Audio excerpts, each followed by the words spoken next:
agora, tá? Esqueci de colocar. Mas tudo bem. Vamos lá. Então, ó. As micobactérias são, as bactérias que estão nesse grupo são as bactérias que causam algumas doenças, como a tuberculose. O Mycobacterium tuberculosis, que dá tuberculose no homem, está dentro desse grupo, tá? O Mycobacterium lepre, que dá a lepra, que causa a lepra, faz parte desse grupo. A Mycobacterium bovis, que causa tuberculose nos bovinos, também está dentro desse grupo. Então, essas bactérias, as micobactérias, elas têm a parede celular diferente das gram-positivas e das gram-negativas. Elas não se coram em gram-positivo nem em gram-negativo. Então, se descobriu que elas são se descobriu um outro tipo de coloração para elas, que é a coloração que chama coloração de Ziehl-Neelsen, né? Como é essa coloração? Já vou falar para vocês. Mas as micobactérias, tá? Elas são chamadas de álcool-ácido resistentes, ou BAR, conhecida também dessa forma, porque, ó, bacilos álcool ácido resistentes, tá? Elas se coram pela fucsina e não se descoram pela mistura, olha, aqui é de álcool ácido, tá? Lá no gram era álcool acetona, aqui é álcool ácido. Então, se descobriu que um outro tipo de coloração, que foi Ziehl-Neelsen agora quem descobriu, que essas bactérias se coravam com esse tipo de coloração diferente. Então, como era feito esse tipo de coloração? Fazia-se, então, o esfregaço na lâmina, tá? Esfregaço na lâmina. Espera esse esfregaço, eu fixo esse esfregaço com o calor, né? Com o bico de bunsen, então, uma chama de fogo, né? Embaixo, uma chama de calor embaixo da lâmina, o esfregaço cola na lâmina, tá? Que eu vou olhar no microscópio. E aí, eu coloco em cima a fucsina, um colorante, né? Uma coloração pela fucsina, tá? Então, eu coloco a fucsina em cima, que é vermelha, e vou esquentando essa lâmina por baixo até ter a emissão de vapores. Então, eu vou esquentando ela por baixo, então é um esfregaço aonde eu vou corar com a fucsina a quente. Então, eu coloco esse bico de Bunsen com a chama, né, a chama de fogo embaixo, e vou esquentando esse corante por baixo da lâmina. E vai começar a sair uma fumacinha que nada mais é do que a emissão de vapores. Não posso deixar ferver. Então, quando começa a emitir vapores, eu tiro o bico, tá? Eu ponho o bico de lado, espero um pouquinho, coloco de novo o bico para fazer a emissão de vapores e faço isso por 5 minutos, tá? O que vai acontecer? Depois que eu fizer isso, como essa bactéria, ela tem uma camada, uma parede de lipídio, né? Que nada mais é do que o ácido micólico, ó, 60% então da parede dela é de lipídio, né? É de gordura, tá? É do ácido micólico. O que eu vou fazer? Eu esquentando essa bactéria, eu vou derreter essa parede, né? Eu vou derreter a parede celular dessa bactéria, dessa micobactéria, e a coloração vermelha vai entrar, né? A fucsina quente é a quente para derreter. E aí a bactéria se cora com essa cor vermelha, tá?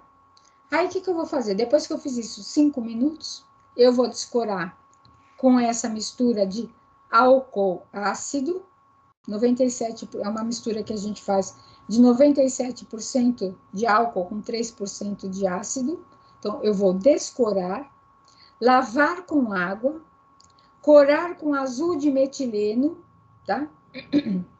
E aquelas que são álcool ácido resistentes, elas vão adquirir a cor vermelho. Por quê? Eu coloquei a fucsina, esquentei, elas se coraram. Aí eu vou descorar. Só que aí, na hora que eu descorar, essas que são álcool ácido resistentes, elas não se descoram. Ao passo que as outras que não são, se descoram. Né? Aí, o que eu faço? Eu coloco o azul de metileno, então aquelas que já se coraram em vermelho, já estão em vermelho. E aí, se tiver ao redor, né, o entorno dessas bactérias, eu vou corar de azul, e aí eu vou conseguir ver no microscópio aquelas que são álcool-ácidos resistentes e aquelas que não são. Tá? Então, para essas micobactérias, a gente não fala em coloração de Gram, é coloração de Ziel-Nielsen. São bactérias álcool-ácidos resistentes, também chamadas de Bar. Tudo bem até aí? Vocês estão entendendo? Tudo certo? Alguém tem dúvida? Tudo, professora. Então tá bom. Então vamos indo, tá? Qualquer coisa vocês perguntam, tá? Vamos lá. Bom.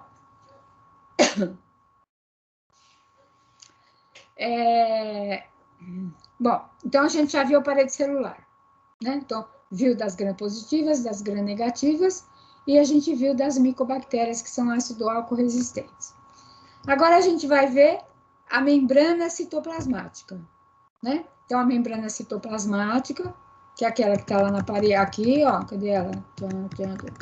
Aqui, aqui, né? Então, aqui, ó, tá a parede celular, a membrana citoplasmática tá aqui, ó, essa daqui, né? Então, a membrana citoplasmática, cadê ela? Aqui, né? Então, tá logo abaixo da parede celular, envolve o citoplasma, faz o controle hídrico osmótico, é barreira seletiva, junto com a parede celular, né? Faz o armazenamento de pigmentos dentro do citoplasma, porque elas estão envolvendo o citoplasma, e ela é constituída de uma bicamada de fosfolipídios, tá? Vamos lá. O citoplasma, constituído, então, por 80% de água, mais lipídios, carboidratos, minerais, vitaminas, tudo dentro do citoplasma da bactéria, né? E tem aí o núcleo, tá? Que a gente chama de DNA genômico. Lembra que eu falei que o núcleo das bactérias é só de ácido desoxirribonucleico, tá? Só DNA, né? Então, a gente tem o núcleo genômico de fita dupla, tá? Circular, situado no citoplasma. Lembra que a gente viu que ele não tem carioteca, que é a membrana nuclear, que envolve o núcleo, ele está no citoplasma, né? Sem carioteca, e não possui estonas. O que são estonas? Estonas são locais do citoplasma aonde o DNA se enrola. Ele não tem estonas também. O DNA está, na verdade, ele está nadando ali no citoplasma, tá? Então, não tem carioteca e não possui as estonas. Aí, dentro desse citoplasma, existe uma outra estrutura na bactéria que chama plasmídio. O que é o plasmídio? Plasmídio é uma molécula de DNA também, de fita dupla circular pequena, mas separado do genoma. Deixa eu ver se eu tenho. Aqui, ó. Tá vendo? Isso aqui é uma bactéria. Aqui é o genoma de DNA, de fita dupla. E aqui, ó, é o plasmídio, essa estrutura aqui também de fita dupla, também de DNA, tá? Só que ele tem uma função diferente. E eles são capazes de se replicar autonomamente, né? Então, eles se replicam, eles não precisam do DNA da bactéria para eles se reproduzirem, para eles se reproduzirem, não, para eles se replicarem, tá? Eles são autônomos. Qual é a função desses plasmídios? É resistência. Então, eles têm de 5 a 100 genes, como de resistência a antibióticos, a metais pesados, responsáveis pela produção de toxinas, síntese de enzimas. Então, tudo isso acontece dentro da bactéria, principalmente por causa dos plasmídios, né? Então, a função deles é de resistência da bactéria. Então, eles possuem principalmente resistência a antibiótico. Quando a gente fala, mas aquela bactéria é resistente àquele antibiótico, é o plasmídio que é o responsável, tá? Pela resistência. E aí, nem todas as bactérias possuem plasmídio, nem todas.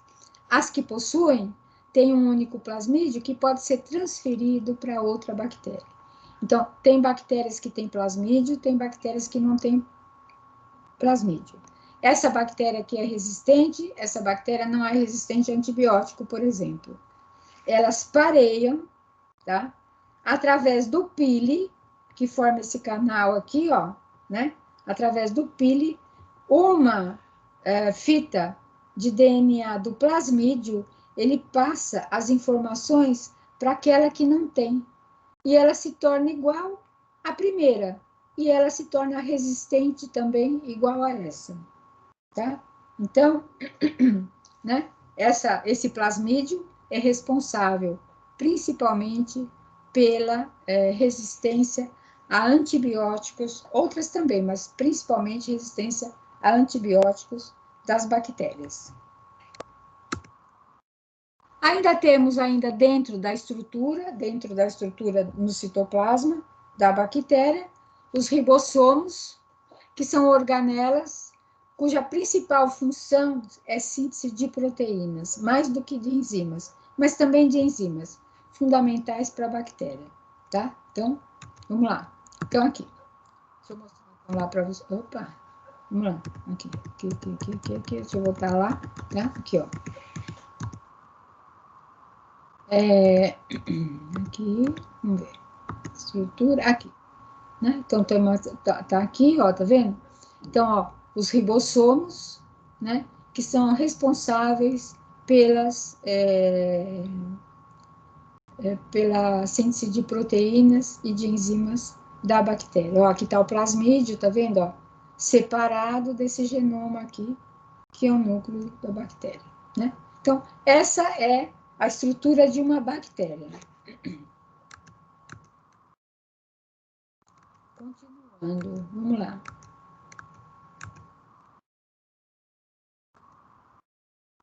Aqui.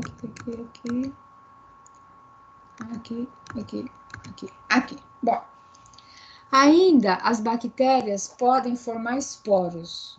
Vocês sabem o que são esporos ou endosporos? Vocês já ouviram falar em esporo de bactéria? Aquela bactéria é esporulada, aquela bactéria esporula. Vocês já ouviram isso? Já sabem o que é ou não? Sim? Então fala para mim o que é. Oi.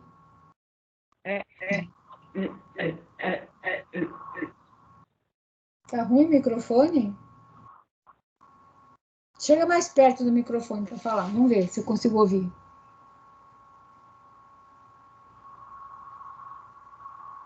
Nada? Tem alguém que quer falar? Não dá para ouvir, tá cortando. Tem mais alguém que quer falar, que sabe o que é esporo? Ou não? Gente, responde, conversa comigo. Senão eu penso que eu estou sozinha. Vamos lá. Vai. Então, ó, os esporos são formas de resistência da bactéria, tá? O que é uma forma de resistência? Existem algumas bactérias que, quando o meio externo, aonde elas estão, são impróprio para elas, elas se defendem esporulando. O que é isso? Como se elas hibernassem. Elas saem daquela forma vegetativa de multiplicação e se transformam em esporos. São formas de resistência, né? Então, eles são, ó, metabolicamente inativos, são resistentes ao calor, à oxidação, se formam dentro das células vegetativas de bactérias, mas são bactérias desses dois gêneros, olha, Bacillus e Clostridium. Só esses dois gêneros de bactérias é que esporulam. E esses dois gêneros de bactérias são responsáveis por graves doenças, tanto no homem quanto nos animais, tá? Então, quando o meio não é propício, essas bactérias, elas esporulam, elas viram esporos, elas invaginam, é como se elas hibernassem. E aí ficam assim até o meio se tornar favorável, e aí elas passam para a forma vegetativa de novo e começam a se multiplicar, tá? Então, não esquece que esporo é inativo. Eles não fazem nada, eles ficam quietos na natureza, aguardando o momento de melhorar a situação para eles, e aí eles passam para a forma vegetativa. Então, aqui, ó, só para vocês verem, os bacilos, existem várias espécies de bacilos, mas o antraz é o mais perigoso, né? É o que causa uma zoonose, tá? Então, bacilos anthracis, que causa aquela doença que quem lembra daquela... Quem lembra daquelas cartas, quando teve aquele atentado nos Estados Unidos, lembra daqueles aviões que derrubaram lá, aqueles prédios lá nos Estados Unidos, e depois eles mandavam cartas com talco, e eram esses bacilos anthracis aqui, ó, os esporos dos bacilos anthracis, que estavam dentro desses envelopes para matar aquelas pessoas. Por quê? Porque esses esporos, os humanos, eles se contaminam aspirando esses esporos. Então, eles entram no pulmão, tá? E vão causando um problema muito sério e acabam matando a pessoa, tá? Começa com uma gripe comum, mas vai piorando cada vez mais, não tem tratamento. Ou melhor, 90% das pessoas tratadas morrem, tá? Então, bastante agressivo. É um esporulado, que na hora que você, por exemplo, aspirou, entrou no seu pulmão, encontrou condições favoráveis, começou a se multiplicar, tá? E aí causa doença, né? Vai falar alguma coisa? Alguém vai falar? Não, né? Clostridium também, tá? Olha quantas doenças o Clostridium pode causar, ó. Edema maligno, que é o Clostridium séptico nos bovinos, tá? Carbúnculo sintomático, que é o Clostridium shovel nos bovinos. Gangrena gasosa, que é o Clostridium séptico também no homem, tá? Hemoglobinúria bacilar, Clostridium hemolítico. Tétano, que causa o tétano, que é o Clostridium tetani, e o botulismo, que é o Clostridium botulismo. Então, por exemplo, o tétano, os esporos do tétano estão na terra, estão no chão, estão no solo. Na forma esporulada, ele está muito bem abrigado, tá? Agora, vocês já ouviram falar, né? Por exemplo, quando uma pessoa, uma criança, pisa num prego enferrujado e a pessoa tem que sair correndo, tem que ir no pronto-socorro, tomar vacina de tétano e tomar o soro antitetânico. Por quê? Né? Por que a gente toma vacina contra o tétano desde a infância até a idade adulta, né? Que é para a gente se proteger, tá? Contra o tétano. Mas o que acontece? O tétano, o esporo do tétano, ele está presente, então, fala assim, porque o prego estava enferrujado e foi o prego o ferrugem que aconteceu isso. Não.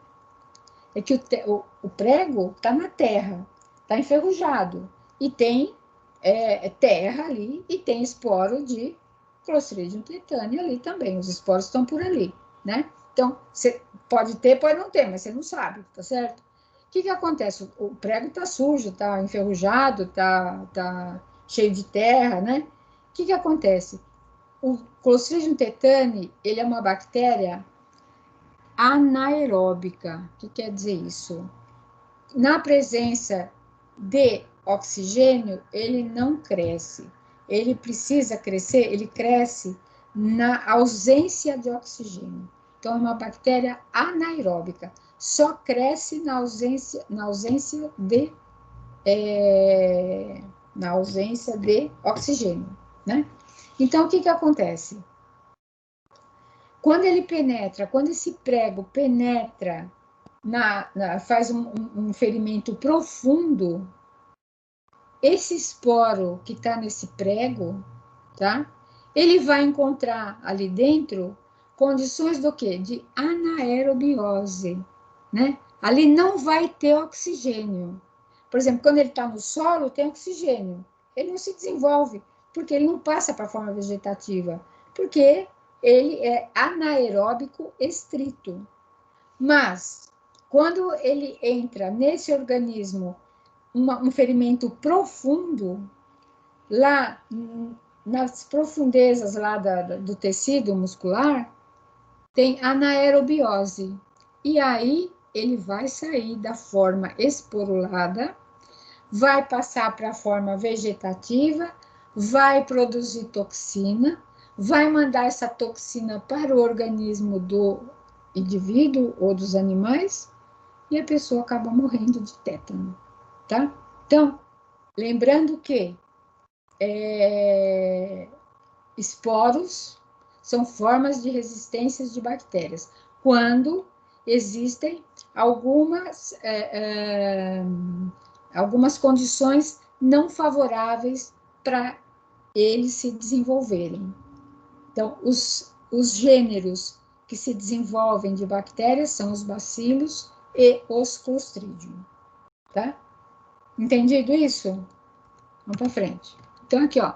Então, ó, para que ocorra a esporogênese, é preciso falta de nutrientes, calor excessivo, frio excessivo, exposição à radiação ultravioleta, né? Então, falta de oxigênio ou presença de oxigênio, vai depender, né? Então, aqui, ó. Então, tá aqui a bactéria, né? Ela vai perdendo água, tá? As condições não são favoráveis, ela vai esporular. Ela vai perdendo água, ela vai dividindo esse DNA dela, essa parte aqui, ó, ela vai perdendo essa parte, ele vai formando um esporo mesmo em uma das extremidades, aonde aqui dentro tem todo o material genético dela, tá? Até que depois, quando ela esporula, ela perde essa cauda aqui e fica só o esporo maduro. A partir do momento que as condições são favoráveis, ela vai se desinvaginar daqui, vai voltar aos poucos para essa forma vegetativa, e aí vai se multiplicar e vai produzir toxina, né? Vamos lá. Aqui, ó. Então, aqui, ó. Então, a bactéria, na esporogênese, ela duplica o núcleo dela, o DNA, aonde em torno dele vai formar uma membrana, uma membrana celular em volta com uma parede bem espessa, né? Vai se desidratar, vai tudo acontecendo ao mesmo tempo, né? Vai se desidratar, vai absorver sais de cálcio do ambiente e vai formar uma estrutura fechada com material genético no seu interior, tá? Então, forma esse esporo, né? Esse material genético circulado por essa camada de cálcio, né? E aí o restante vai se degenerar e o endosporo vai ser liberado para o ambiente. Em condições favoráveis, esse endósporo ou esporo, né, ou endosporo, volta novamente a germinar, passa para a forma vegetativa e começa a se multiplicar. Esporo não se multiplica. Esporo, ele é inativo, tá? Ele fica quieto lá, parado, só esperando uma oportunidade para ele, né? Para ele se desenvolver de novo. Vamos lá. Ó, então, visto isso, a gente vai ver como é que as bactérias crescem. O que é o crescimento bacteriano? Ó, na verdade, quem trabalha em laboratório, quem trabalha com microbiologia, a gente fala assim, o crescimento bacteriano. Mas, na verdade, não é que a bactéria cresceu, né? Ela não cresce de tamanho, ela não vai ficando maior, mais gorda. É multiplicação bacteriana, tá? Mas a gente costuma dizer, muito fácil, em vez de falar multiplicação, a gente fala, ou proliferação, a gente fala, o crescimento bacteriano, tá? Então, crescimento bacteriano é multiplicação bacteriana. Então, o objetivo da microbiologia, então, é controlar os micro-organismos, né?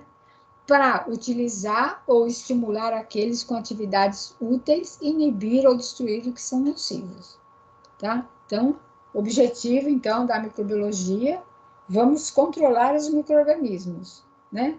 Fazendo aqueles que são úteis se multiplicarem mais e aqueles que são nocivos, a gente inibir o crescimento ou destruir o crescimento deles.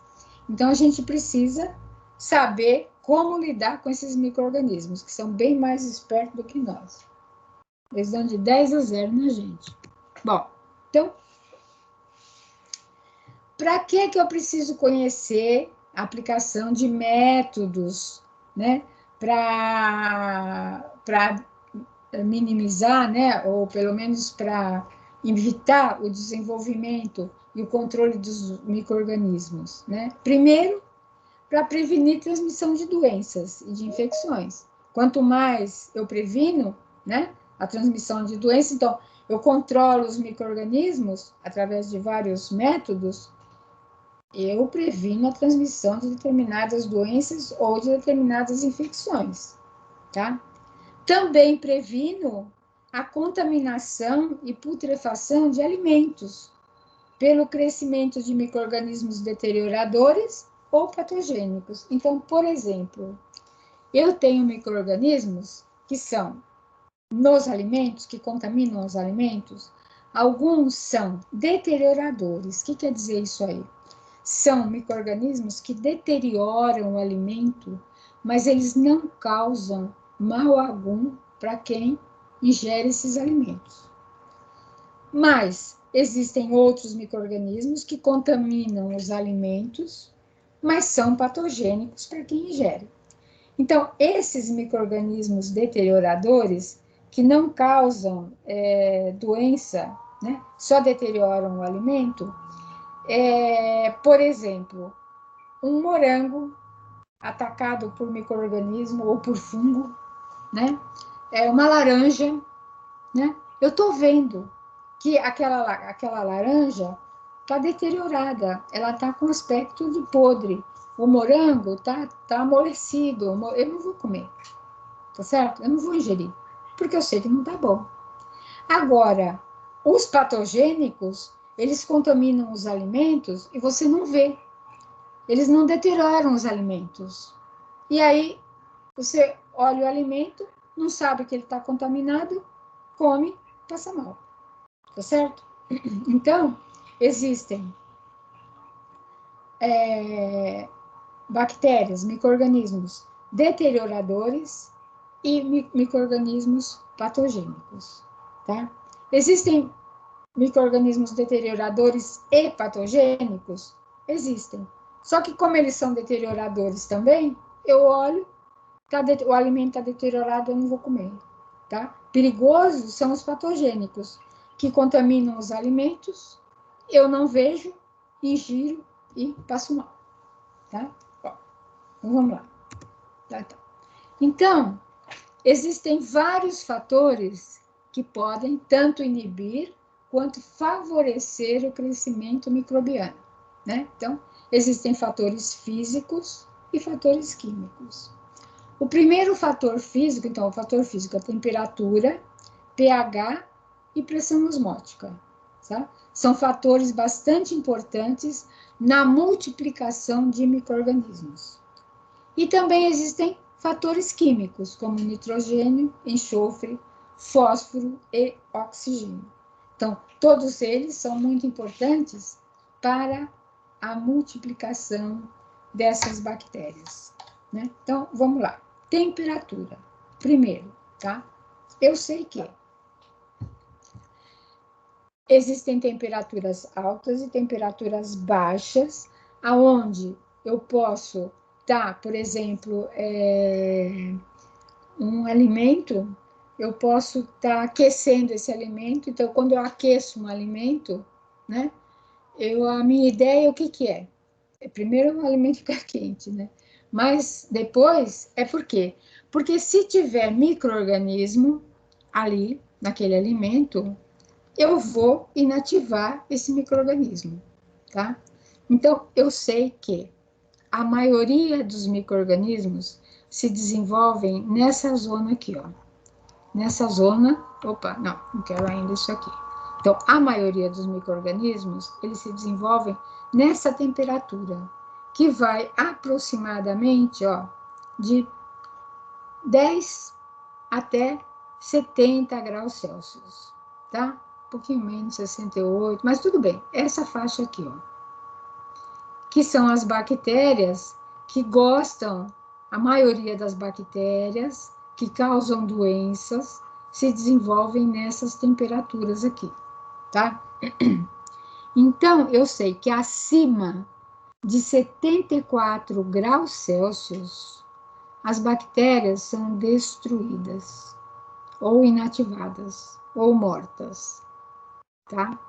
E sei que temperaturas baixas não matam as bactérias, mas elas simplesmente fazem com que as bactérias fiquem inativas, tá? Ou melhor, não vou usar essa palavra, elas ficam como se estivessem hibernando, tá? Então,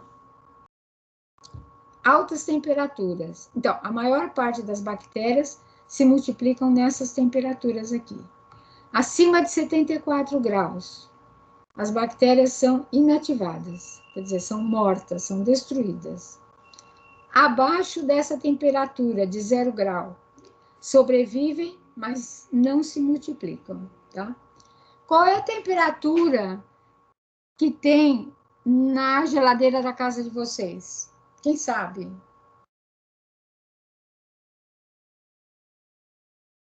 Oi. Quem sabe qual é a temperatura de refrigeração? Oi. Vocês estão aí? Vocês estão aí me ouvindo? Tem alguém Sim, me ouvindo? professora. Ah, então tá bom. Estou pensando que estou falando sozinha. Não, eu não sei a temperatura da geladeira. Tá? Não tem importância vocês falarem, não, eu não sei, mas pelo menos fala. Não tem importância que vocês não sabem, tá? Eu só estou perguntando, porque pode ter alguém que sabe, né? Tá? Mas se vocês não sabem, não sei. Não tem problema nenhum, tá? Então Tá vamos bom, lá. professora. A temperatura de refrigeração é aproximadamente de 4 a 7 graus Celsius, tá? Vai até 10 graus Celsius. Então, a refrigeração está aqui, ó. Vocês estão vendo que a maior parte das bactérias se desenvolvem nessa temperatura, né? Então, por que é que eu coloco um alimento dentro da geladeira? Porque com essa temperatura, abaixando a temperatura, tá vendo? Ó, abaixando a temperatura, ficando aqui perto de 10 graus aproximadamente, essas bactérias que são nocivas, que são a maior parte das bactérias que causam doenças, elas vão ter dificuldade para se multiplicar, elas não vão morrer, mas elas vão ter dificuldade para se multiplicar, né? Porque não está na temperatura ideal delas.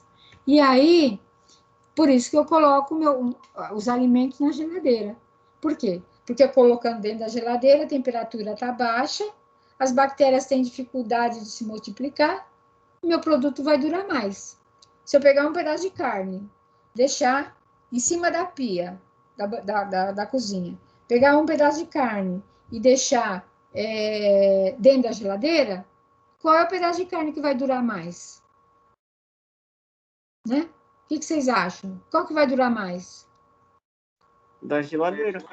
O de dentro da geladeira, claro, porque as bactérias vão ter mais dificuldade de se multiplicar. Não é que elas não vão se multiplicar, mas elas vão ter uma certa dificuldade até elas se adaptarem naquela temperatura que não é ideal delas, mas algumas conseguem, né? O meu produto vai ficar lá e ele vai ficar protegido pela temperatura e ele vai e o meu produto vai durar mais. Ao passo que se em cima da pia, temperatura, um dia está mais quente, outro está mais frio, mas, por exemplo, num dia quente, a temperatura vai chegar a 30 graus, 37 graus, ó, chega aqui, ó, 35 graus, temperatura ideal de multiplicação das bactérias, da maioria das bactérias patogênicas. Então, ideal para elas. Nossa, essa temperatura é maravilhosa. Elas começam a se multiplicar que nem doidas. E a gente sabe que a cada 20 minutos elas se multiplicam. E que a multiplicação é de forma geométrica, né? Então, uma bactéria se divide em duas, é divisão assexuada, né? Então, uma se divide em duas, duas se divide em quatro, quatro em 8, 8 em 16, e assim sucessivamente, tá? Então, no final do dia, existem milhões de bactérias no produto, deteriorando o produto, tá? Então, e por que eu coloco, então, também meu alimento no freezer? Então, a temperatura do freezer é aproximadamente menos 18. Então, aquelas geladeiras que tem porta dupla, ali chega a menos 8. Não chega a menos 18, mas os freezers chegam a menos 18.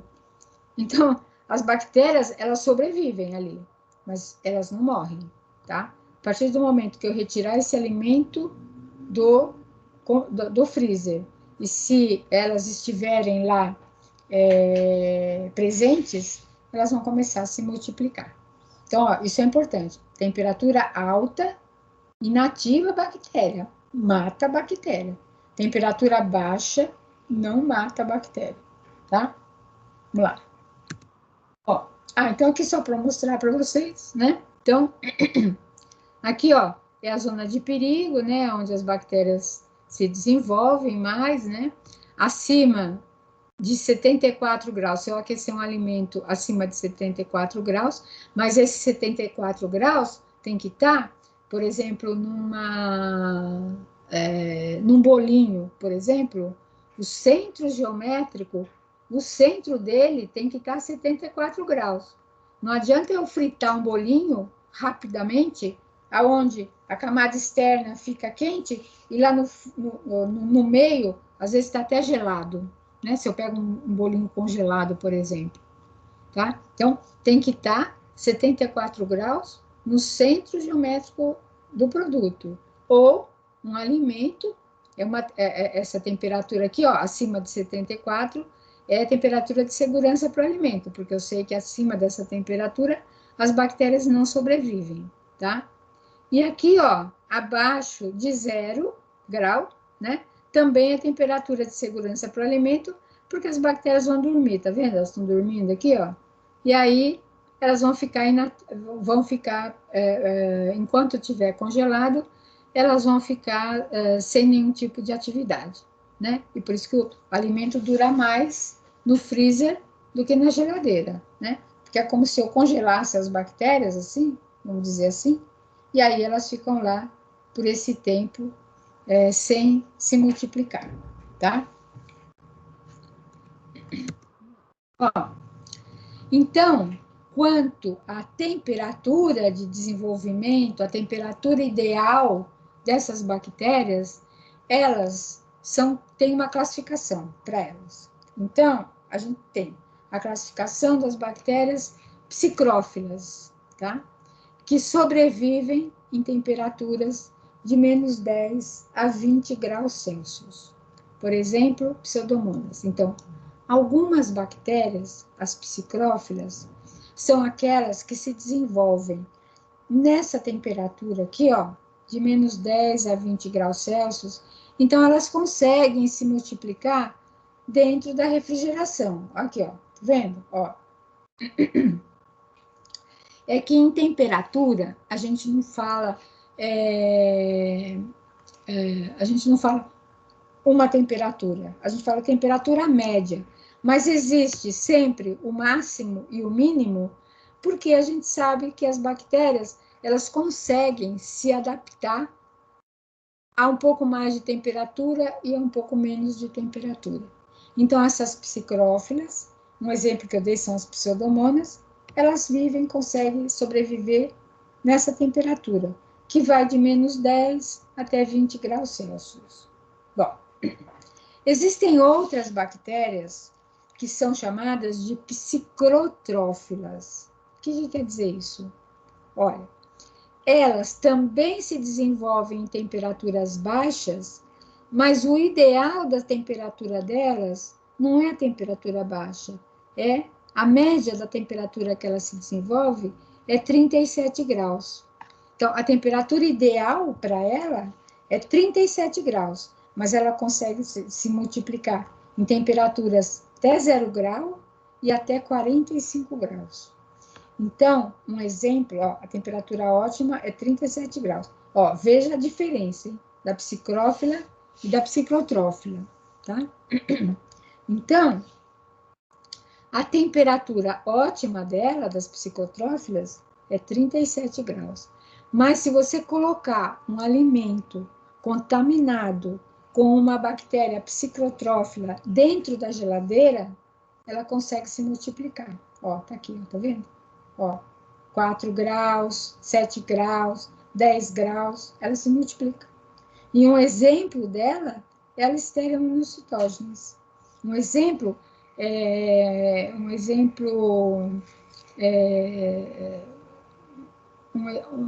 como é que se fala? Agora esqueci essa palavra, mas, por exemplo, assim, um dos exemplos, né, que todo mundo conhece como a bactéria psicrotrófila é a Listeria monocytogenes. Por quê? Ela é uma bactéria que a temperatura dela ótima é 37 graus, mas ela se desenvolve dentro da geladeira. Então, ó, se eu pegar um alimento contaminado com Listeria monocytogenes, um alimento contaminado com Listeria monocytogenes, coloco dentro da geladeira, ela vai se multiplicar lá dentro, tá? Aquela temperatura não vai inibir o crescimento dela. Ela vai se multiplicar. Eu vou ingerir e vou me contaminar com essa bactéria, né? Ao passo que se eu pegar uma outra bactéria que não é psicrotrófila, mas é mesófila, então que a temperatura dela também é 37 graus. Ó, tá vendo aqui as mesófilas? Ó. Então, as temperaturas delas variam de 10 a 50 graus, mas a temperatura ideal de crescimento é 37. Por exemplo, Escherichia coli, né? Então, deterioram os alimentos e causam doenças também. Então, a maioria das bactérias mesófilas são aquelas que se multiplicam numa temperatura de 37 graus, temperatura média ideal, tem esse valor aqui mais ou menos, né? Mas são elas as principais causadoras de deterioração dos alimentos e são elas que causam as doenças. A maior parte delas estão aqui, tá? Então, não façam confusão, né?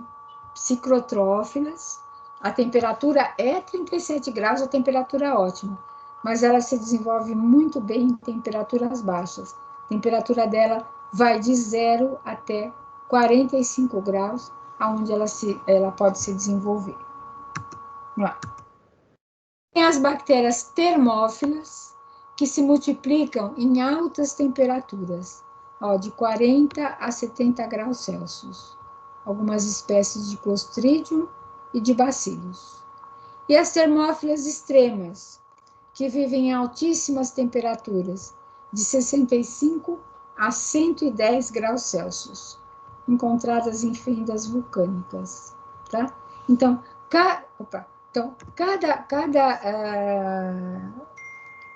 cada gênero de bactéria, né? Cada gênero e espécie de bactérias, elas se desenvolvem, dependendo da temperatura, elas têm predileção e elas crescem em determinados tipos de ambiente, né?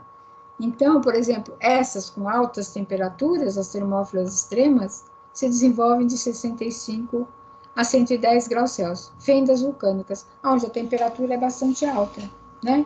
Então, essas daqui, ó, as termófilas, de 40 a 70 graus aproximadamente. Eu já vou dar um exemplo para vocês. As mesófilas, um exemplo, por exemplo, temperatura ideal de crescimento 37 graus, Escherichia coli, tá? Outras bactérias também, gram-positivas, gram-negativas, aquelas que contaminam o nosso corpo, temperatura ideal delas de crescimento é 37 graus. Então, a maioria das bactérias que causam doenças se desenvolvem nessa temperatura média, tá? A maioria das bactérias que deterioram os alimentos se desenvolvem nessa temperatura média também. Bom, então tá aqui esse gráfico, né, só para mostrar para vocês, ó. Então tá um pouco meio fora do lugar aí, já saiu fora do lugar, mas eu vou falar com vocês aqui, ó. Então, ó, as psicrófilas, tá vendo, ó? Então essas daqui, ó, vai de menos 10, aqui, ó, então, a velocidade de crescimento com a temperatura, né? Então, psicrófilas são aquelas que se desenvolvem em temperaturas de menos 10 graus Celsius até 20 graus Celsius, tá? Existe uma temperatura média aqui, né? Que ela se desenvolve, que é aproximadamente 4 graus Celsius, que é a temperatura de refrigeração. Certo? Então, essas psicrófilas se desenvolvem dentro da geladeira também, mas geralmente essas psicrófilas, elas não são patogênicas, tá? Geralmente são só deterioradoras. As psicrotróficas, olha, psicrotróficas vai de 0 até, aqui ele pôs 30 graus, mas vai até 40, 45 graus, tá? Bom, a temperatura ideal delas é 37 graus, né? Mas elas se desenvolvem em temperaturas baixas, ó. A temperatura de refrigeração tá nesse intervalo aqui, né? Até 10 graus aproximadamente, tá? Então, elas se desenvolvem, apesar da temperatura média ser 37 graus, elas se desenvolvem em temperaturas baixas, né? Então, um exemplo é a Listeria monocytogenes, tá? Bom. Aí, as mesófilas vão de 10 até 50 graus, né? Onde a temperatura delas também é 37 graus, temperatura média, tá? E um exemplo que a gente tem, Escherichia coli. As termófilas vão de 40 até 70, 75 graus, nesse gráfico aqui, né? Graus Celsius, onde a temperatura média é 58 graus Celsius, e as hipertermófilas, né? Onde é a temperatura média aproximadamente 106 graus Celsius, tá?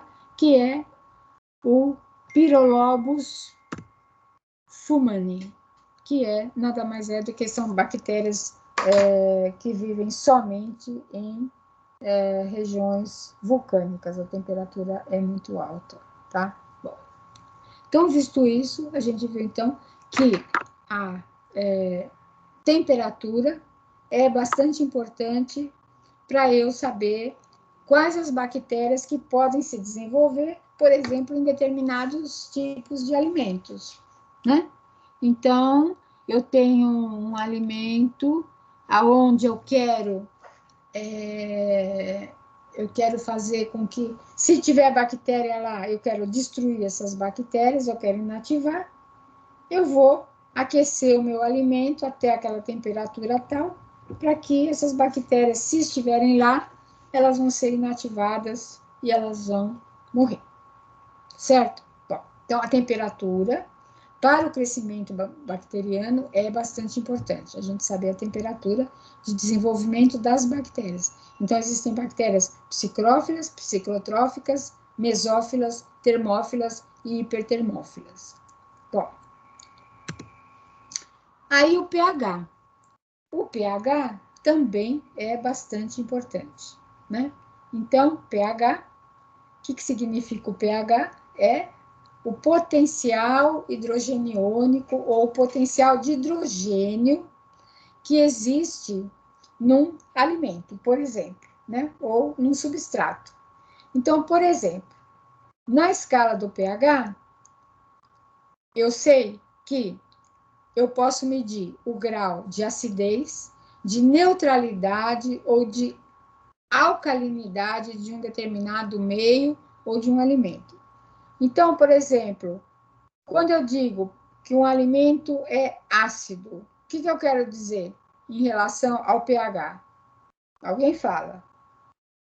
Pode chutar, pode falar errado, não tem problema nenhum.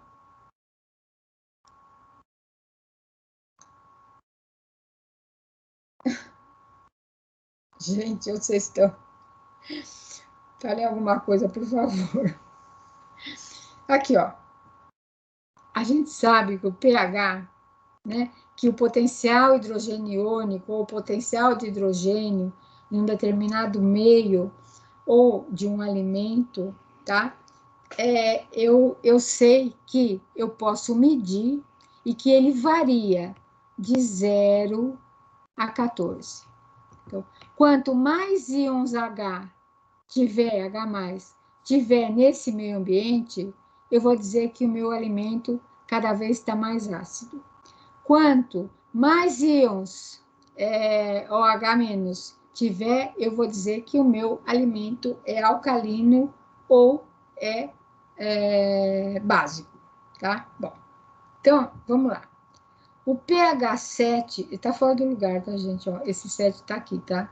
Então, o pH 7 é o pH que a gente chama de pH neutro. pH neutro, 7. A maioria das bactérias se desenvolvem nesse pH, ou próximo dele. Então, por exemplo,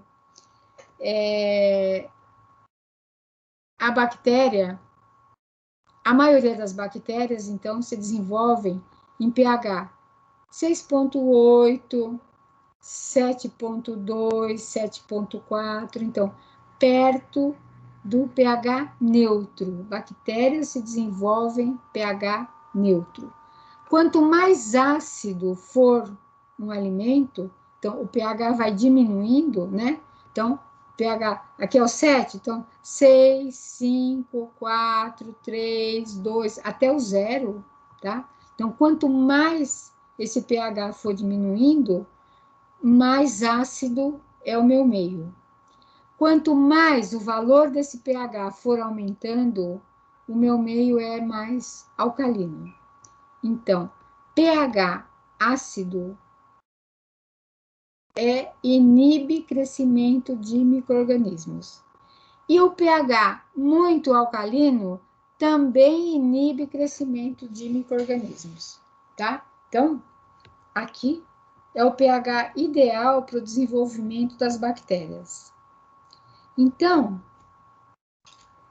como eu sei que um pH ácido, as bactérias não sobrevivem, ela inibe o crescimento das bactérias, então eu posso conservar alimentos em pH ácido.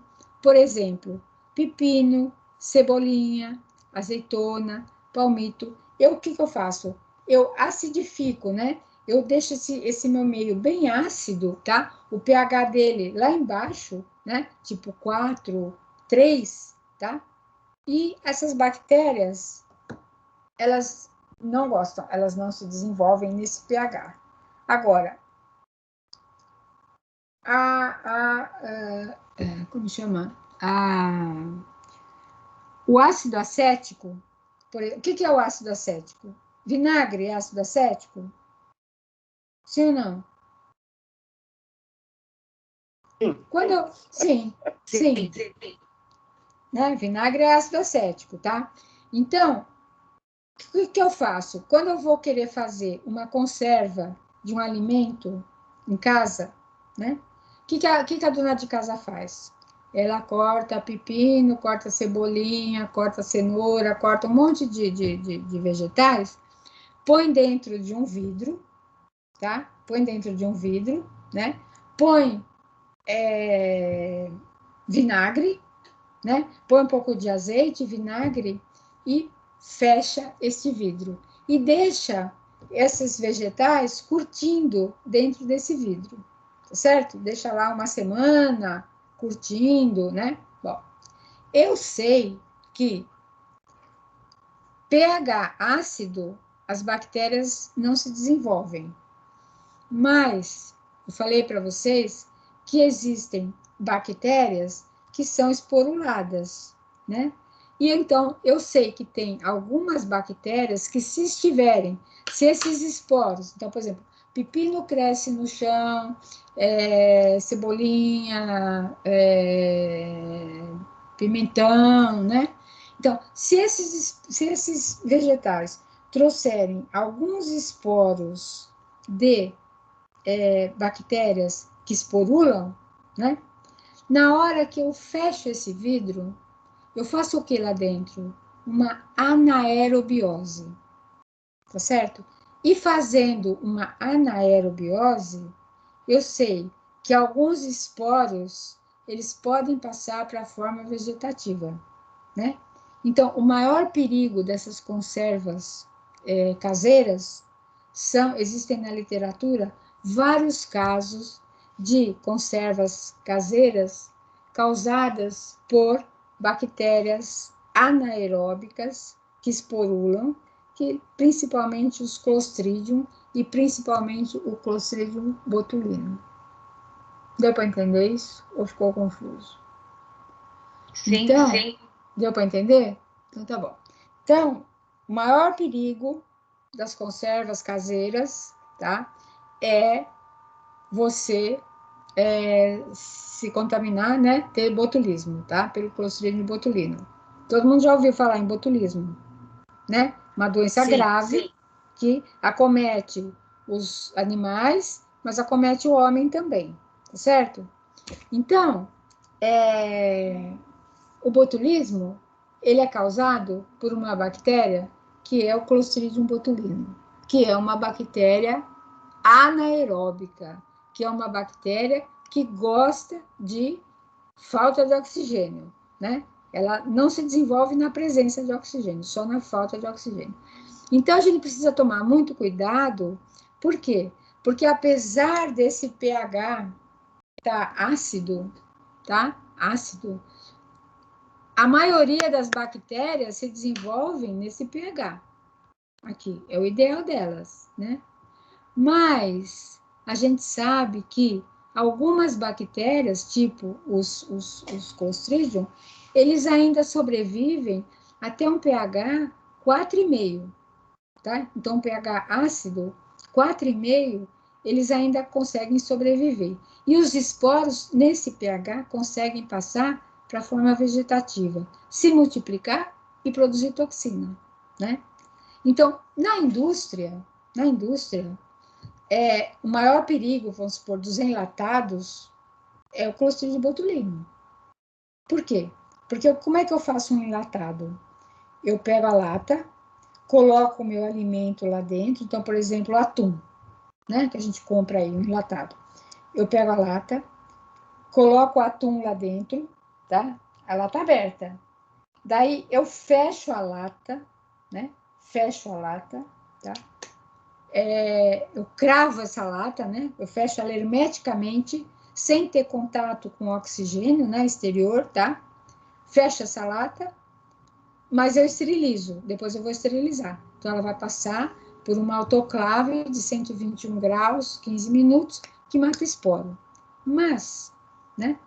Eu sei que eu tenho que ter lá dentro, se eu tiver um esporo presente lá dentro, que eu por um acaso, a esterilização, por uma falha, a esterilização não matou, esse processo é muito seguro. Mas, se por um acaso a esterilização não destruiu esse esporo é destruído na esterilização, tá? 121 graus, 15 minutos, sempre existe binômio tempo-temperatura, né?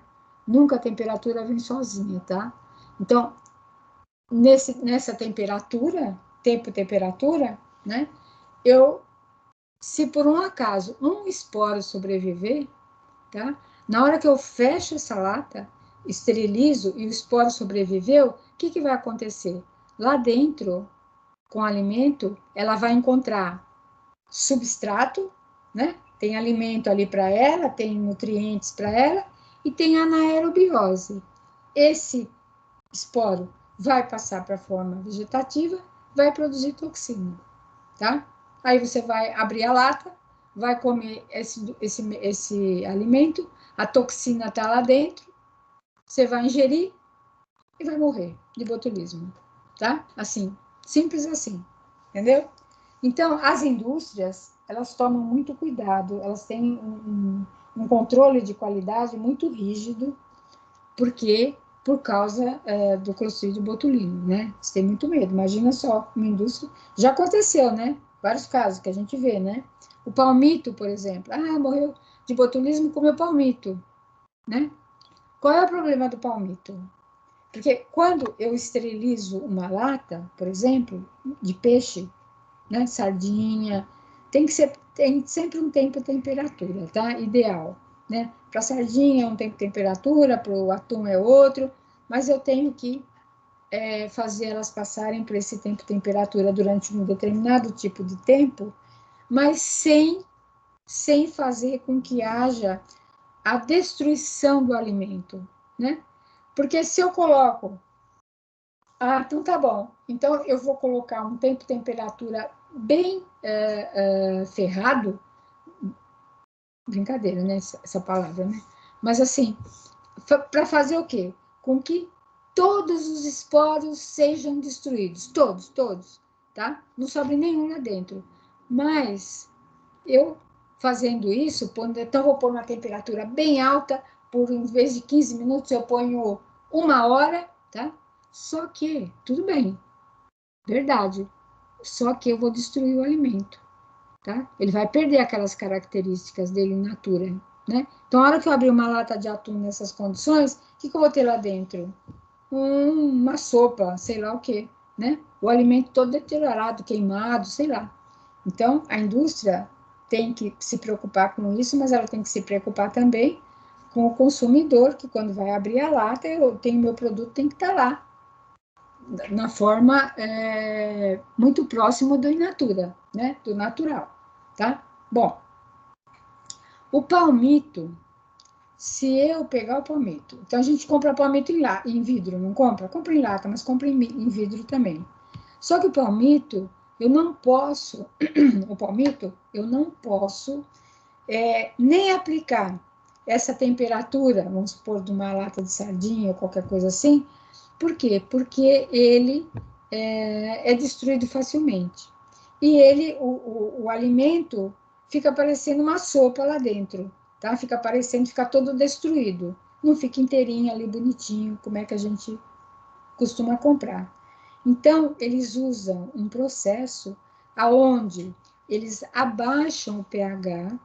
Quando a gente tira o palmito do vidro ou da lata, ele não está bem ácido, né? A gente fala assim, ai, que azedo, né? Alguns estão menos, outros estão mais. Mas geralmente estão. Por quê? Porque eles abaixam o pH daquela solução ali onde ele fica, daquela água, né? Daquele líquido onde ele está imerso, abaixo de 4,5, tá? Então, eles sabem que abaixo de 4,5, os esporos, se tiver um esporo de Clostridium botulinum ali, ele não vai conseguir passar para a forma vegetativa, tá?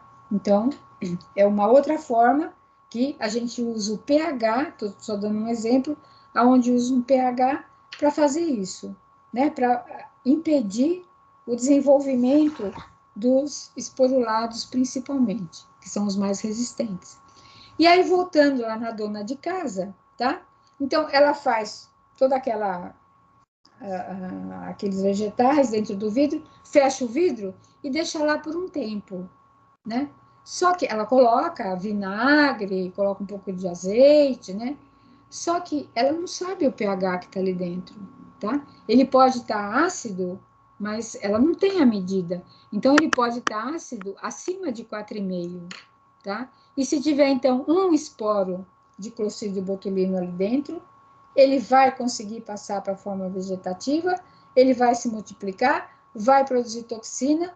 Quando você ingerir aquele alimento, você vai ingerir a toxina dele e você vai morrer, tá? Você vai ter botulismo, e botulismo mata, tá certo? A toxina botulínica é um dos maiores venenos que existe sobre a Terra, tá? Então, por exemplo, uma pequena quantidade dessa toxina, ela mata a pessoa, né? Então, o pH é bastante importante também, tá? Para medir, né? A acidez, a neutralidade, e eu tenho que saber muitas coisas, né? A respeito das bactérias, tenho que saber quais as que se desenvolvem. Eu sei que a maioria aqui perto da neutralidade, mas, por exemplo, o esporo do Clostridium botulinum até 4,5, um pH 4,5, eu sei que ele sobrevive, né? Então, eu tenho que conhecer, saber onde é que os fungos se multiplicam, se os fungos preferem um alimento mais ácido, um meio mais ácido ou mais alcalino, né?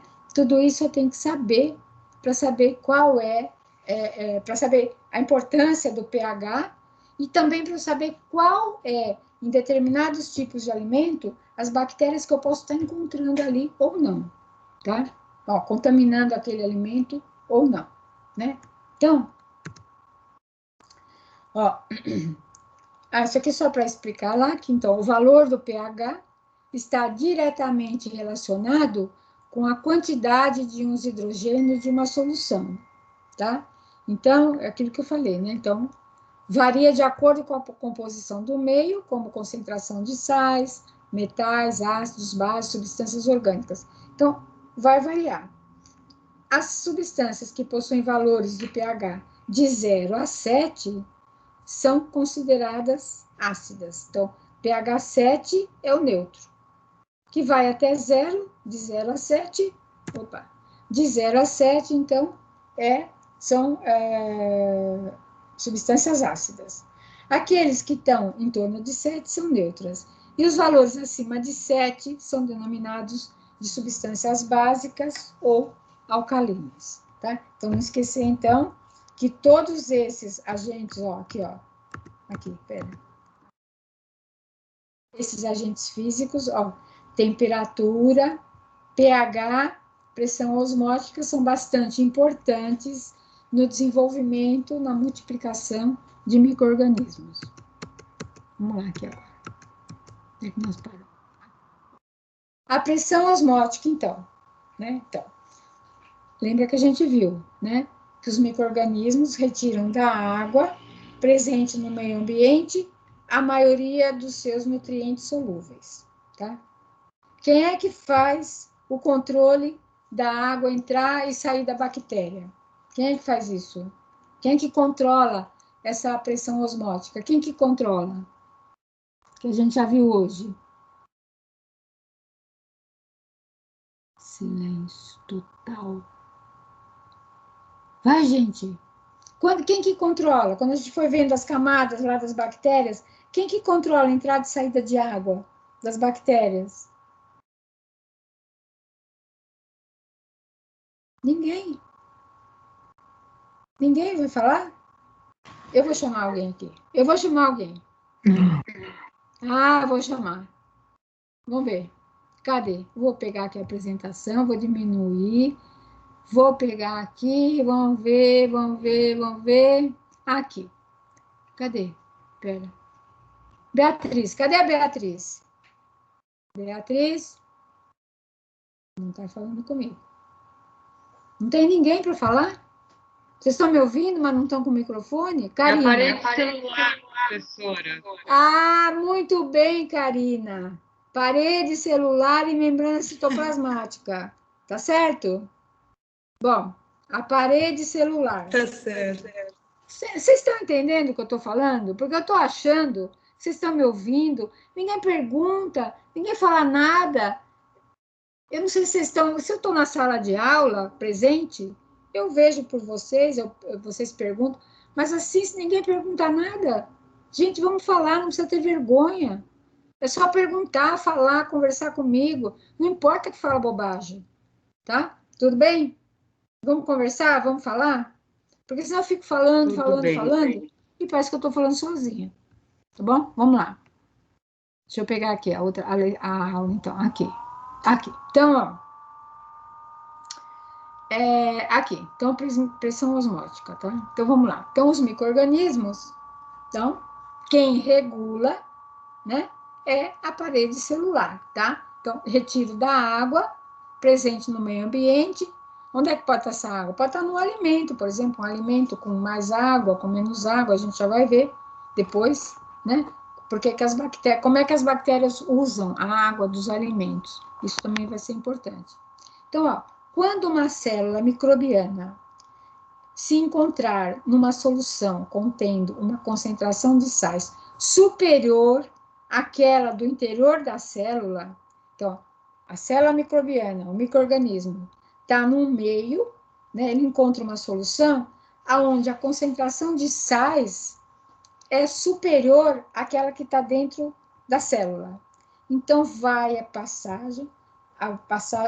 passar água de dentro da célula, através da membrana plasmática, a parede celular, para o meio extracelular, tá? Bom, a perda de água por osmose, isso é que a gente chama de osmose, né? É quando eu tenho uma solução mais concentrada e outra menos concentrada.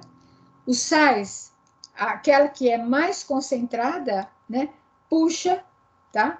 Aquela que está menos concentrada, né? Através da membrana plasmática, ou através de uma membrana, né? Então, eu tenho uma solução mais concentrada, menos concentrada, aonde tem mais concentração.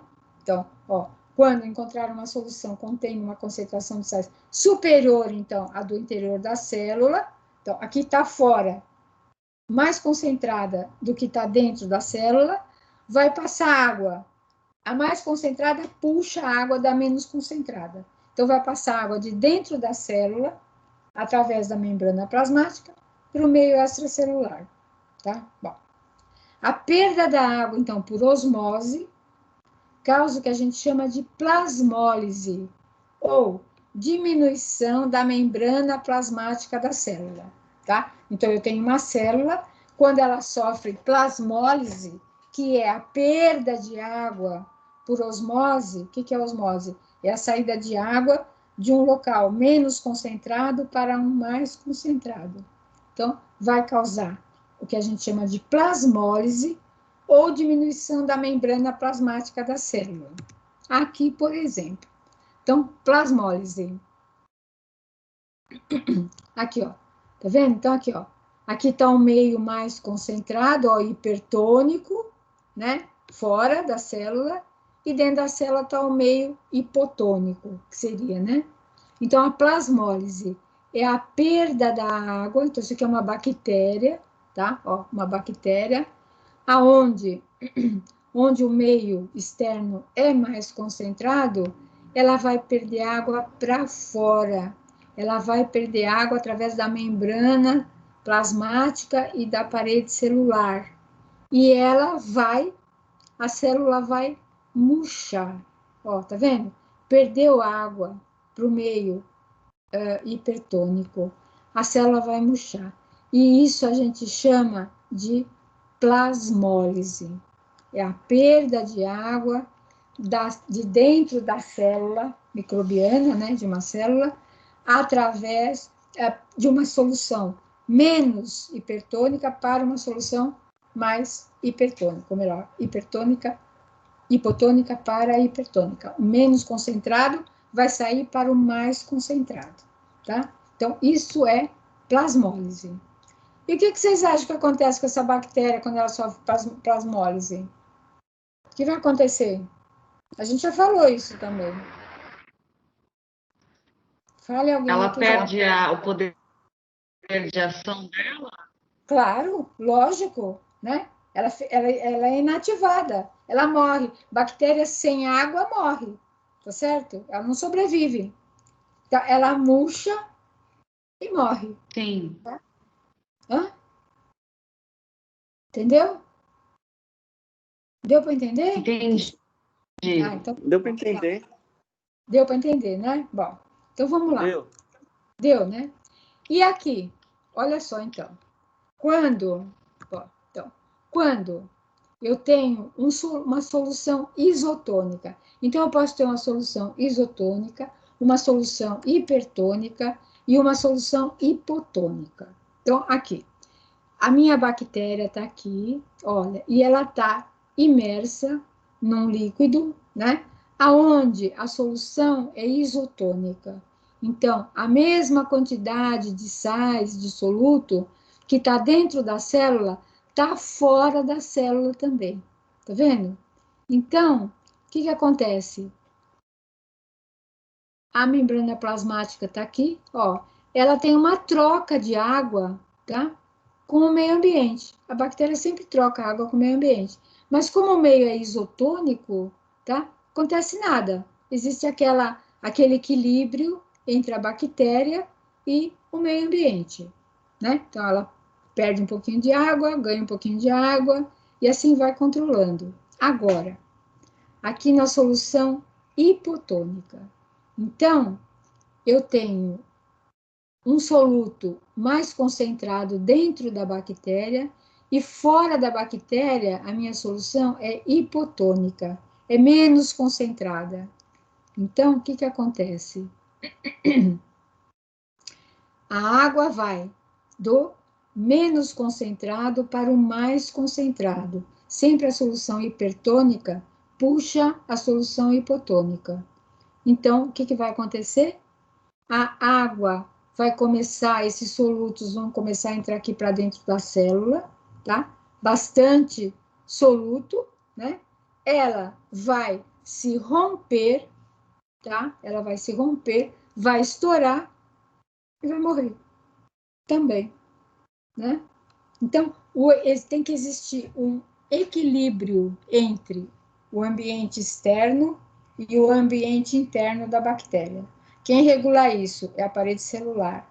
Mas, muitas vezes, a parede celular é forte e ela dilata, tá? Mas se o meio for muito hipotônico e ela for mais hipertônica, e se a parede celular estiver fraca, ela vai estourar, tá? E a célula vai morrer, né? E ao passo que numa solução, ó, hipertônica, ó, externa, tá vendo? Uma solução hipertônica, então vai sair água de dentro da bactéria, ela vai murchar, tá? E aqui vai acontecer o que a gente chama de plasmólise. O citoplasma dela vai encolher, e aí isso aqui a gente vai chamar de plasmólise. Então, a plasmólise é quando o meio externo é hipertônico e a célula perde água, tá? Aí a gente chama de plasmólise. Só mostrei aqui que pode acontecer, haver essa célula se romper, né? Quando a solução externa é hipertônica, então a bactéria vai puxar água para dentro dela, tá? E a gente vai chamar isso de lise osmótica, porque é a quebra, né? É a lise da bactéria, tá? Então, quando acontece isso, a gente chama de lise osmótica. Quando acontece a saída de água da bactéria, a gente chama de plasmólise. Deu para entender isso? Deu? Vocês entenderam? Está dando para acompanhar, sim, professora. Está dando para acompanhar? Por favor, vocês me falem, porque o que vocês tiverem em dúvida, tá? Eu vou eu vou tirando a dúvida na hora, não importa que vocês me interrompam, tá? Não entendi isso que a senhora falou. Ah, não sei. Ah, eu sei de uma coisa aqui que eu quero falar. É isso que eu vou falar, que é o que está acontecendo? Tudo bem? Então, o que é isso aí que eu estou falando? Que bobagem é essa que eu estou falando, né? Falei tanta bobagem. Professora, mas para que serve isso que a senhora está falando? Plasmólise, lisosmótica, né? Que negócio é esse aí? Então, eu vou mostrar para vocês como a pressão osmótica, né? Como aqui, ó, vê, ó, a pressão osmótica que faz parte aqui dessa, aqui, cadê? Aqui, desses fatores físicos importantes, tanto para inibir quanto favorecer o crescimento da bactéria. Vou mostrar para vocês como ela é importante. Aqui, quer ver?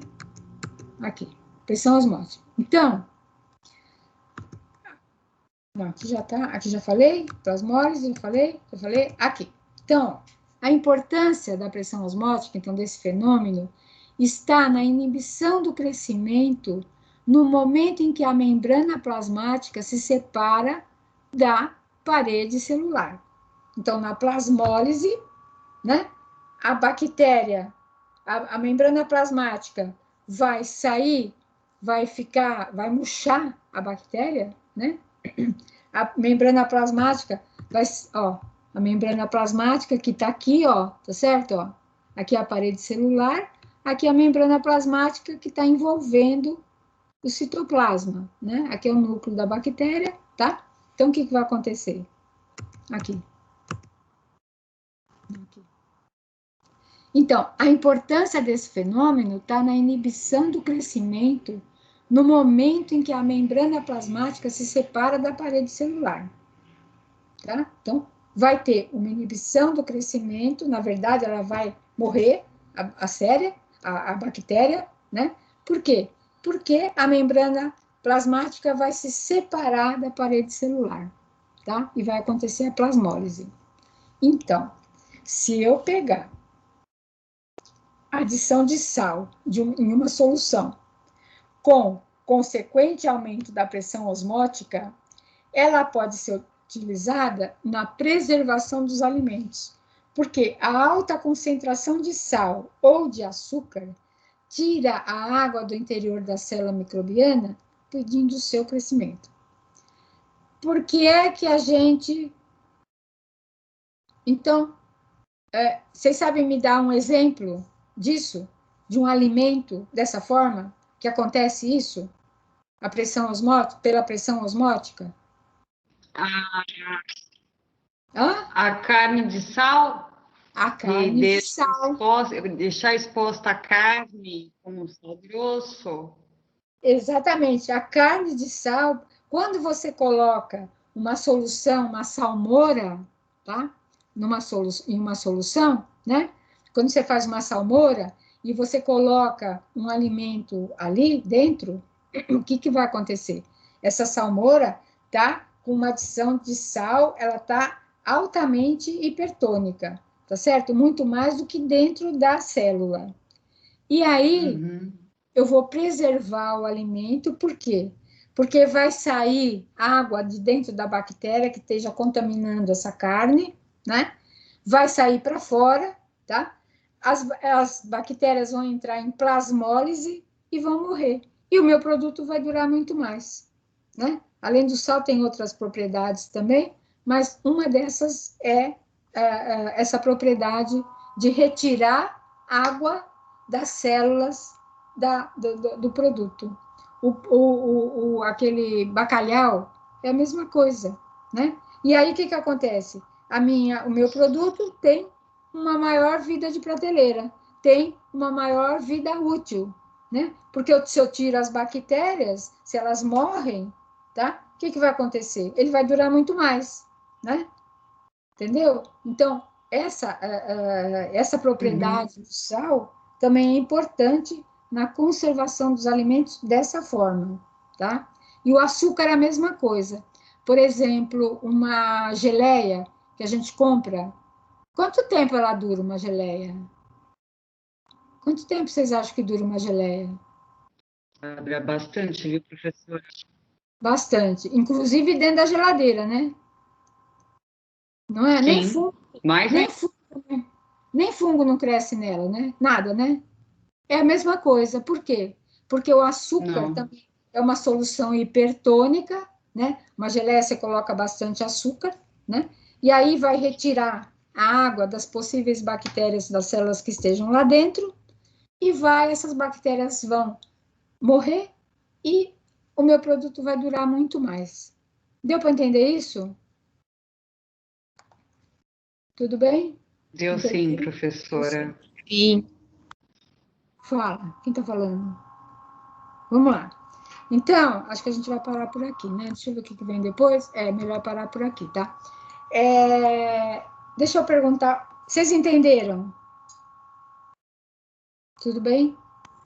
Tá, sim. Tá. Depois vocês dão uma Sim, lista. bastante coisa para estudar. É isso, bastante coisa para estudar, verdade, é verdade. Então, deixa eu falar uma coisa para vocês. Eu preciso saber agora quais são as séries que estão nessa disciplina à noite.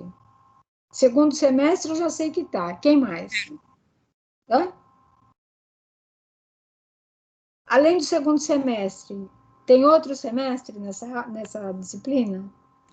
Eu faço o segundo, uma disciplina do segundo, do primeiro e do quarto. Quer dizer, eu estaria no segundo, né? Mas como eu Ah, vim de outra universidade.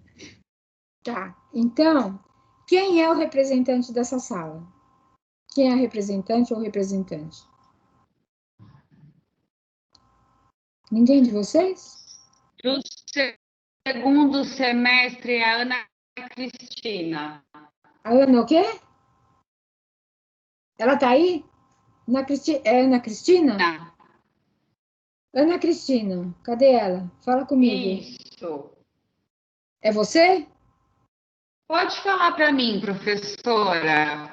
Eu Tá. sou a Karina. Pode falar para mim que eu passo para representante. Então, eu preciso do telefone dela, tá? Do WhatsApp, porque se eu preciso me comunicar com vocês, eu não tenho como falar, né? Então, eu preciso de um contato de vocês do segundo semestre, que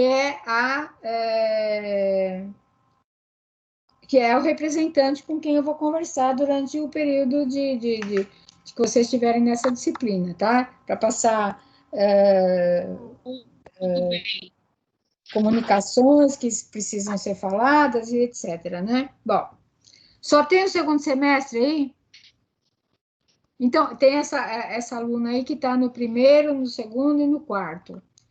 Bom, então, quem tiver em outro semestre, é bom que pegue o telefone, que se junte nesse grupo aí, porque quando eu passar para a Ana Cristina algumas informações, todos vocês têm que estar do grupo, vocês têm que estar sabendo, porque daí fica assim, mas professora, eu não estou no grupo, eu não sei, eu estou no terceiro semestre, não sei que semestre que eu estou, no primeiro, entendeu? Então, eu preciso desse contato e preciso que todos vocês estejam nesse grupo.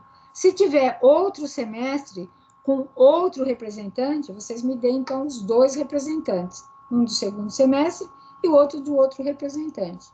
Tudo bem? Tudo bem. Aí, outra coisa.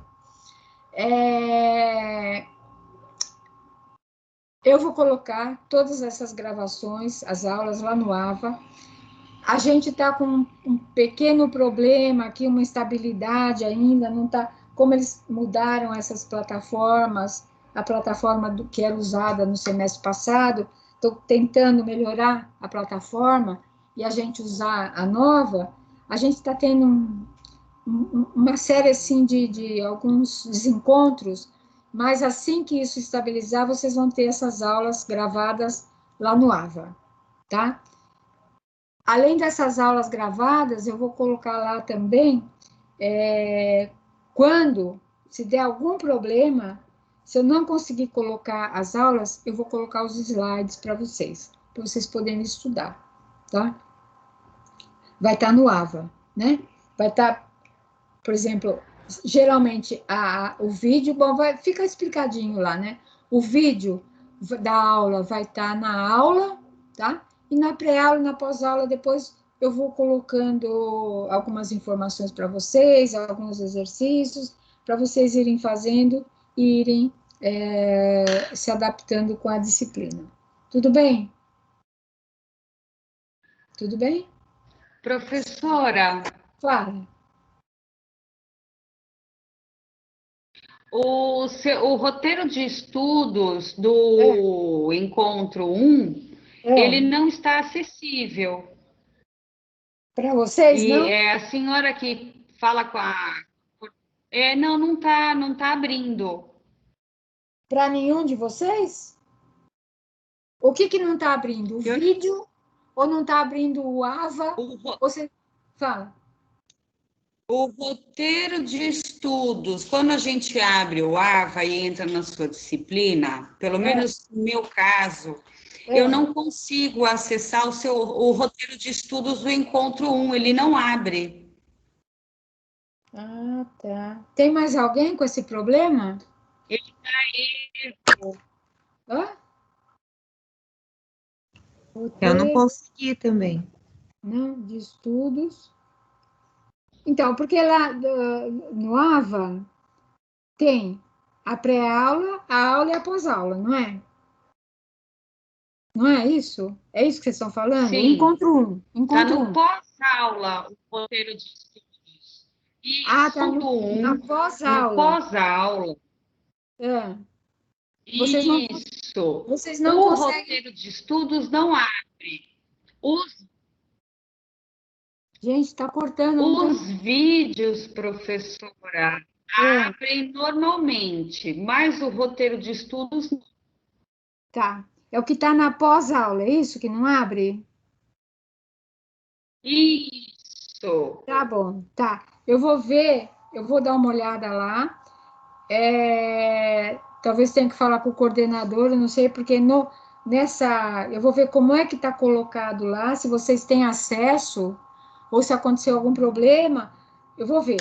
Se for da minha parte, eu vou corrigir. Se não for, aí eu falo com o coordenador e ele vai ver o que está acontecendo com vocês, tá bom? O vídeo está abrindo. Tá bom, obrigada, Cida. Tá bom. O vídeo abre normalmente. Tá. E o link também vocês estão pegando lá também no Encontro 1, que é o link da aula, né? Que vocês estão entrando. Tá tudo certo, né? Sim. É isso? Tá bom. Eu vou olhar isso aí, depois, Certo. na semana que vem, eu falo com vocês, tá bom? Tudo calmo, então? Alguém quer falar mais alguma coisa? Alguma reclamação? Nenhuma, professora, imagina. Tá bom? Então, tá bom. Então, ó, boa semana para vocês, bom feriado para vocês, e até a semana que vem, né? Tudo bem? Muito obrigada. Boa noite, professora. Obrigada pela aula. Tchau para vocês, boa noite, tá? Boa Boa noite. noite. Boa noite.